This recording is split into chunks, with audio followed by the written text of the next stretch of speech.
नमस्कार, आज का मुद्दा में आपका स्वागत है। नोएडा के होशियारपुर गांव में भारतीय जनता पार्टी की जिला इकाई के द्वारा कृषि बिल को लेकर प्रेस वार्ता की गई। इस प्रेस वार्ता में स्थानीय विधायक पंकज सिंह व स्थानीय सांसद डॉक्टर महेश शर्मा मौजूद रहे। वहीं इनके द्वारा बताया गया कि ये बिल किसान हित काबिल है और किसानों के हक को लेकर सरकार प्रतिबद्ध है। केंद्र सरकार पूरे देश के किसानों को आर्थिक स्थिति पर मजबूती देने के लिए प्रयासरत है। वहीं सरकार के द्वारा सभी साथियों को स्पष्ट किया जा रहा है कि एमएसपी को लेकर जो भ्रम की स्थिति पैदा की गई है, ऐसा नहीं है कि निजी कारण होने से किसानों को नुकसान होगा, बल्कि ये एक प्रणाली है जिसमें उद्योगपति व किसान एक साथ मिलकर कार्य करेंगे। वहीं इस बिल में बताया गया कि पहले किसानों को एक प्रदेश से दूसरे प्रदेश में फसल को लेकर बेचने की जो परेशानी होती थी, वह परेशानी अब खत्म हो जाएगी।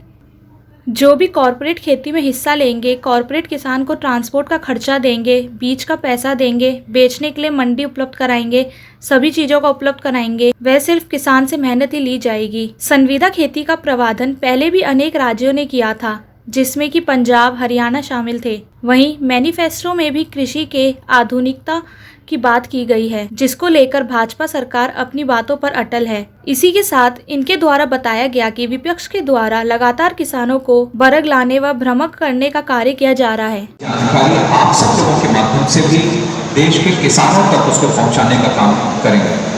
विपक्ष के लोग, विपक्षी पार्टियां, वह लोगों को, किसानों को खासतौर पर गुमराह करने की कोशिश कर रही हैं। कुछ मुद्दों को लेकर एपीएमसी या एमएसपी को लेकर वह खास तौर पे किसानों को गुमराह करने की कोशिश कर रही हैं। लेकिन भारतीय जनता पार्टी के हमारे नेता और देश के यशस्वी प्रधानमंत्री आदरणीय नरेंद्र मोदी जी ने बहुत स्पष्ट कर दिया है कि एमएसपी पहले भी थी, आज भी है और भविष्य में भी रहेगी। तो ये सारी चीज, और एक चीज बहुत स्पष्ट उन्होंने किया है कि भाई हमारे देश को आगे जो ले जाने की बात उन्होंने कही है, विश्व पटल पर और ऊपर ले जाने की बात कही है। और हमेशा उन्होंने यह कहा है कि जब तक हमारे देश के किसानों के हाथ मजबूत नहीं हो सकते होंगे, तब तक हमारा देश भी जो ऊंचाई हम हासिल करना चाहते हैं वह ऊंचाई हासिल नहीं कर पाएंगे। और किसानों की आमदनी भी दोगुनी हो, इस दिशा में निरंतर उन्होंने प्रयास किए हैं। और आत्मनिर्भर भारत की योजना के अंतर्गत भी अपने किसानों के लिए जो बुनियादी ढांचा है उसको मजबूत करने के लिए भी एक अलग से व्यवस्था भी हमारे प्रधानमंत्री जी ने की। तो इन सब विषयों को लेकर जो केंद्र से पूरे देश भर में यह कड़ी चालू हुई है, अपने मीडिया के बंधुओं के साथ बैठकर अपनी बात कहना और आप गाँवों में भी जाकर अपनी बात कहना। कई जगहों पर, 12-13 जगहों पर तो अभी आदरणीय सांसद जी ने वह कई जगहों पर बातें कही हैं अपनी बात, और आज आप लोगों के माध्यम से वह अपनी बात रखना चाहते हैं कृषि विधेयक के ऊपर। तो यहाँ उपस्थित हैं हमारे बीच में आदरणीय सांसद जी डॉक्टर महेश शर्मा जी, हमारे महानगर के अध्यक्ष हैं श्री मनोज गुप्ता जी, हमारे मीडिया का काम लंबे समय से देख रहे श्री विनय व हमारे विनोद शर्मा जी और तन्मय। तो मैं आप सब लोगों को मैं एक बार फिर से बहुत आप लोगों का सादर अभिनंदन, आप लोगों का स्वागत करते हुए मैं सीधे इस बात को मैं आगे ले जाता हूँ। और मैं आग्रह करूँगा हम लोगों के लोकप्रिय नेता आदरणीय डॉक्टर महेश शर्मा जी से कि वह आप सब लोगों के बीच में अपनी बात रखें। धन्यवाद।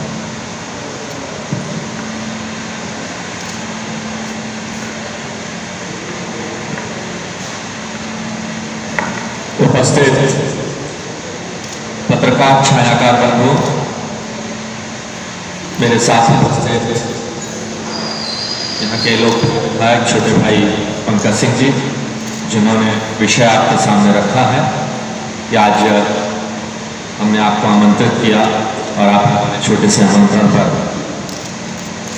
हमारे साथ हैं।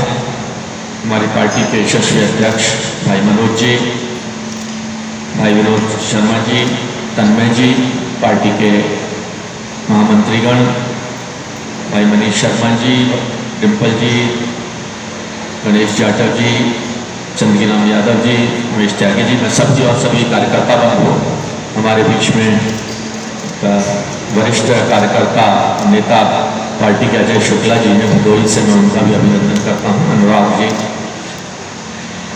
पत्रकार छायाकार लंबे समय से जिस मांग को स्वयं कांग्रेस ने उठाया था और जिस विषय की चर्चा बार बार होती थी कि किसान का हित कैसे स्वामीनाथन आयोग बना, स्वामीनाथन आयोग की मांगों को जो उन्होंने संस्तुतियां की, उन संस्तुतियों को लागू किया जाए, कांग्रेस के घोषणा पत्र में है।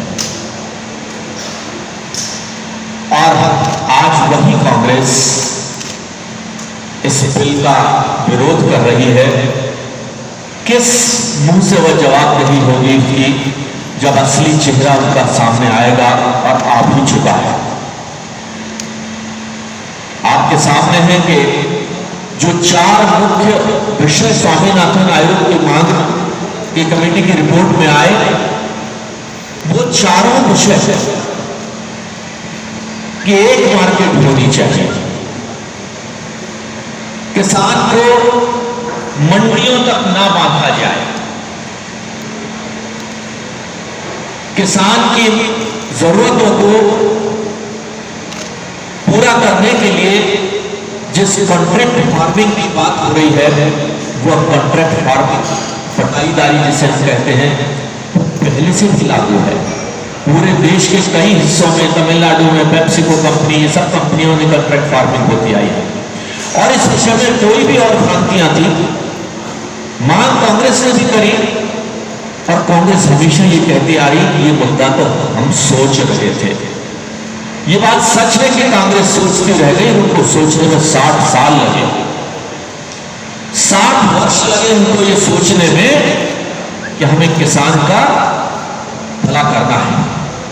गरीबी हटाओ के मुद्दे पर चुनाव जीतते चले गए, और इस देश को गरीब और किसान की बर्बादी के कगार पर लाकर खड़ा कर दिया। इसके लिए कोई और जिम्मेदार नहीं, सिर्फ और सिर्फ कांग्रेस और उनकी परिवारवाद की राजनीति जिम्मेदार है। किसने रोका था आपको? किस कांग्रेस के हाथ बांधे थे ये सब कुछ करने के लिए? लेकिन इसको तो ईश्वर ने निमित्त किया था कि ये काम भारतीय जनता पार्टी के नेता नरेंद्र मोदी के हाथों होने थे। जब जब कोई बात आई, जीएसटी की बात आई, तो कांग्रेस कहती थी ये तो हम भी सोच रहे थे। वन रैंक वन पेंशन की बात आई, हम भी सोच रहे थे। स्वामीनाथन आयोग की रिपोर्ट की लागू करने की बात आई, हम भी सोच रहे थे। और घोषणा पत्र में लिख दिया, अपने 2019 के घोषणा पत्र के अंदर कांग्रेस ने लिखा कि ये सब कुछ होना चाहिए। लेकिन आज जिस विरोध की भाषा कांग्रेस कर रही है, उसका जवाब देश की जनता और किसान दे चुके हैं कि आज हास्य पर आकर खड़ी हो गई। 10% संख्या जो विपक्ष का नेता कहलाने के लिए चाहिए, आज उसके पास बहुत नहीं है। आज देश का किसान ये जानता है कि नरेंद्र मोदी जो गरीबों का, किसानों का, मजदूरों का मसीहा के रूप में आज अंत्योदय की जिस सोच को पंडित दीनदयाल उपाध्याय जी ने प्रेरित किया था, आज उसको खत्म होने का काम कर रहे हैं। गरीबी हटाओ। कैसे हटेगी गरीबी? गरीब को क्या चाहिए? घर चाहिए। हमारी सरकार ने कहा है कि 2022 तक हर एक को घर मिलेगा। और गरीब को क्या चाहिए? बिजली।